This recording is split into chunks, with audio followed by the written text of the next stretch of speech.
The 2023 spine-chilling horror thriller film that is When Evil Lurks. The movie generally begins with the introduction of the character of Pedro, which is shown to us that he is lighting up his cigarette, and then he and with his partner Jim, they both discover that firstly they take the gunshot out of the home right at the night place, and after that, on the morning, they discover that decaying bloated body of a man named Uriel that is hidden deep in the woods. The man was visibly infected by a kind of a sinister force, and that is here referred to as a rotten, the term. And this term generally hints at the film's lore, where the possession spreads like an incurable disease, and the brothers are really horrified to realize that Uriel's condition may trigger a kind of the demonic outbreak, and that could lead even to damage of the whole of the village or the whole of the city that is present around if it gets unchecked. The chilling discovery really unfolds with very minimal kind of dialogues or the conversation that takes between them, relying on sound design to just heighten and kind of dramatize the scene, and the buzzing of flies and the church of the leaves, that is the crunch of the leaves underfoot, amplify the very uneasiness and the depth of this movie right here. And the sight of Uriel's body, that pus-filled body, that is instantly establishes the film's no-hold-barred approach to kind of a very raw, a kind of very disgusting horror that we nowadays we do not see this kind of horror in much of the movies, but this movie do show this kind of gross, raw kind of horror. As Pedro and Jim argue about what to do, the camera lingers on Uriel's lifeless eyes, hinting that something sinister still lingers within him, and the scene sets out the tone for the story, where the dread is kind of constant and danger is lurking everywhere around any other corner around them that could get up them at any point of time. Pedro and Jim visit a local healer who explains the danger of dealing with a rotten, and she warns them that attempting to kill or even move a Uriel could unleash a greater kind of evil forces that may lead different various kind of outcomes, and her cryptic advices raises the stakes as the brother generally they are really confused at this point of time to decide their next move. And the healers now, their home is filled with the strange artifacts that are adding a layer of mystery to her character. She points to a dusty and a hand-drawn map that outlines area cursed by the similar outbreaks, and that generally emphasizing the widespread nature of the evil. The scene deepens the movie's mythology, and the healer's warning generally comes with a specific set of rules that are to be followed. That is, the first one is burning the body isn't just enough for all these things to go let off, and the infection will spread through the malice and the despair. And this is the thing that we should remember. And the brothers leave her home more confused than before, as the narrative leans into a folklore roots. Against better judgment, Pedro and Jimmy attempt to remove Uriel's body from the woods, and the decision proves really disastrous and catastrophic.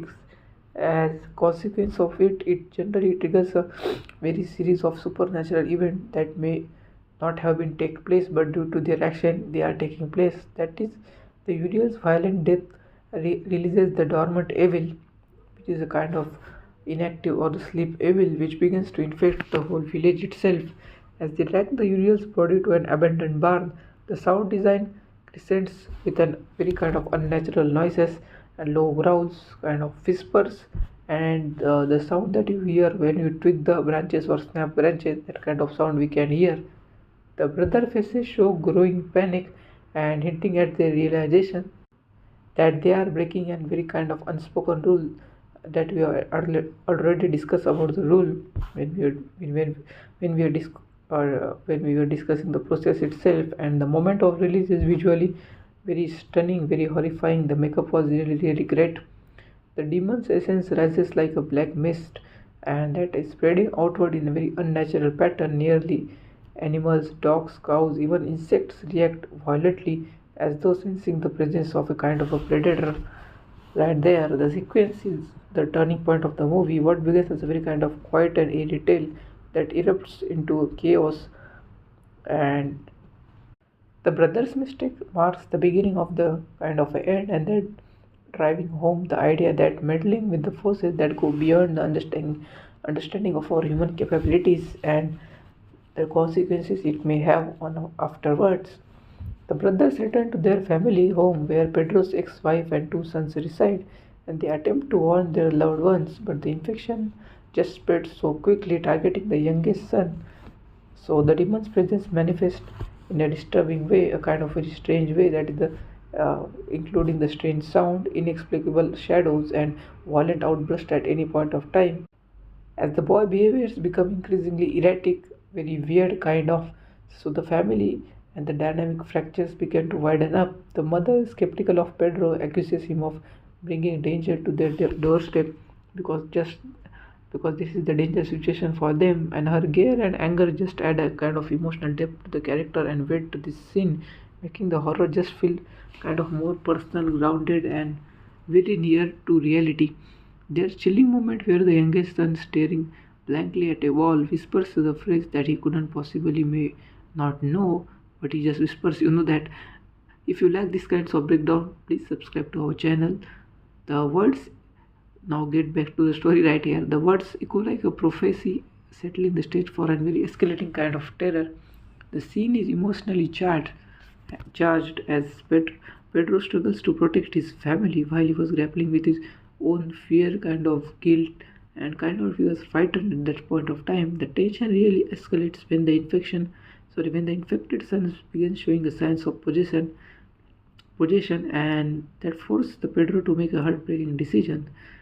The infection generally more and more kind of spreads to the nearby village, that is plunging the community into chaos, and people turn on each other, and they are driven by the kind of fear and paranoia because everywhere the infection is spreading, so just get frightened by this act, and the demon generally manipulates its victim using the darkest fears and desires against them. So this scenes really intensifies the demon or the black forces always use our weakness as a human or the person's weakness to just strengthen their own power and just kind of get us down, because they are using fear as a weapon of ours. And the particularly haunting moment occurs when a group of villagers, they try to barricade themselves inside a church, and their desperate prayers are interrupted by kind of very eerie whispers that it seems to come from the walls that is near them. The scenes really underscores the futility of this seeking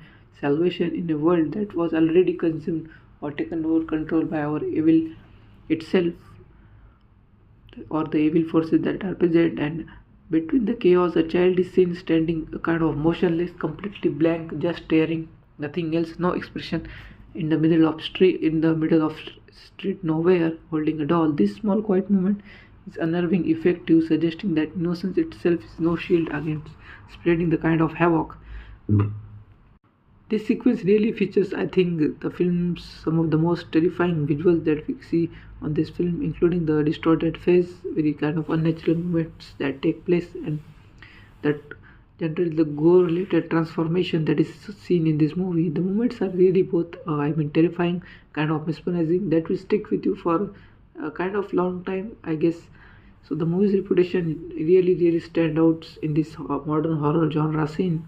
But as the infection spirals out of control, then the character of Pedro decides to confront the demon that is head on, and armed with the limited knowledge and kind of very limited strategy and resources, he just ventures into the heart of the darkness, and that is determined to save what's left for his family, community, and the people of village around them. The part to the final confrontation is just littered with a disturbing imagery, twisted trees that may seem to move actually, and pools of black water reflecting Pedro's face back at him with a kind of sinister grin, and he's just holding back at this point, and shadowy figures stalking him from his periphery, from the boundary or the peripheral region around him. And when Pedro finally faces the demon, it speaks through multiple voices, and generally they are in the kind of tone of a man, women, children, so he can just blend them all or have a voice of all three of them separately into a cacophony of a horror. And this generally adds a very kind of a spine chilling psychological element to this physical trait or the visual uh, visual thing we are just seeing on the screen as Pedro is forced to confront his deepest regrets and failures. Despite the Pedro's best efforts, the film avoids a tidy resolution. So in the final act, he generally makes a kind of final effort or the last effort to confront the evil himself or the devil itself. He heads into the woods and symbolically venturing into the unknown, a little strange, and facing his own fear. Along the way, he experiences horrifying visions, manifestations of his guilt, failures, and despairs, and the demon's ability to exploit the human weakness, as I described earlier, just become clear from this incident. As Pedro begins to question whether his efforts are even worth of it or not, because he's just doing it, and Pedro finally comes face to face with the demonic entity. Unlike the typical villains we see nowadays in these movies or even back in the days, the demon in the movie, this 2023, the When Evil Lurks, is not a kind of singular or the tangible creature we see around. Instead, it's a kind of abstract force that manipulates its surrounding. As I said, it just uses the human weakness right there. It speaks through the multiple voices, including those of the Pedro's loved one, maybe their family members or the friends, and making the confrontation kind of very deeply personal and thought-provoking and psychological, because they are your loved ones. So the demon doesn't just want to, I think, destroy, it just wants to corrupt, and it forces Pedro to relive his past mistakes and plays on an inability to kind of save his family. The moment highlights one of the best film's central theme or kind of central attraction of the movie, that is evil thrives on kind of feelings like the guilt, fear, and despair. In the climatic moment, we see that Pedro attempts to destroy the demon using fire or the echoing traditional exorcism methods that we see or that we may know of. However, the film subverts expectation by showing that action is just futile and the demon survives, spreading its corruption even further after this incident. The movie ends with Pedro either succumbing to the demonic influences or being just left to wander in a world that is fully consumed or surrounded by the evil or the dark forces. And the final shot shows the landscape in a very kind of eerie silence environment, suggesting that the infection has spread uncontrollably, and the once vivid environment is now just decayed, lifeless, kind of controlled under the demon himself, symbolizing the victory of these forces. I really liked the movie. It was just kind of very raw, kind of, I think, real. It was grounded because I really felt the connection of the character was good, especially of Pedro's and Jim's, and even the ex-wife. When both were having kind of conversation, they really felt that is it was if it was happening with me or if one of my friends, that just felt too real. That was good thing about the movie. The pacing was kind of slow at the first point of time, and then it gradually shifted as the time continues and movie brings further character and plot of the movie just kind of unrevealing point by point. Cinematography was really good, just great, I may say that, because the night scenes were just brilliant.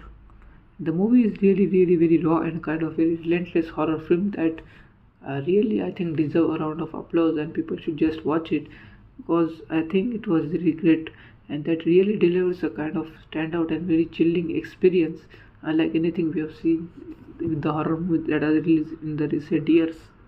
The cast really delivers very kind of raw, believable, and very good performance, I guess, uh, with the Pedro and Jim playing really stand out as brothers, and yet they were very determined protagonists and really good at playing their characters, and their chemistry was just good, as they generally see as a. I generally feel that they were like a real kind of brothers when I see them at first when I see them firstly on this movie. It was just very good, and making their decision and mistake just feel deeply human because it kind of felt relatable with us. I don't think the horror element in this movie it is just based on some kind of a cheap scares, but instead it just built the quality of its horror through the kind of the gory visuals we see and relentless tension that is built between the scene and the character and the situation that is taking place, and just moment of shocking violence in between many of the scenes we can just see that. And the concept of possession was as a very kind of a physical and a contagious phenomenon was explained in this film, and also it was very brilliantly executed as well in creating a very new kind of and very weird kind of fear that feels very raw and immediate.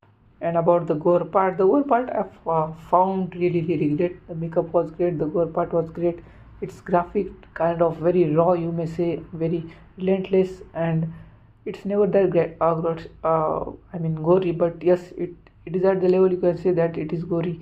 The makeup was really really great, and I really like the innovative kind of storytelling of this movie, and pacing was good, and the atmosphere that is just concluded at this movie, or the pacing of which the movie was going, and the brutal realism was there in this movie, because the kind of horror that we feel in the movie was very raw and visceral, and there was many of the complex theme movie explained in the movie. So this is all about the When Evil Lurks, that is kind of very bold and uncompromising horror film that really pushes the boundary, I guess, of this genre. So I really liked it. Thank you for watching and subscribe for more. I will be back with another video. Thank you for giving your valuable time to Cinema Shadows.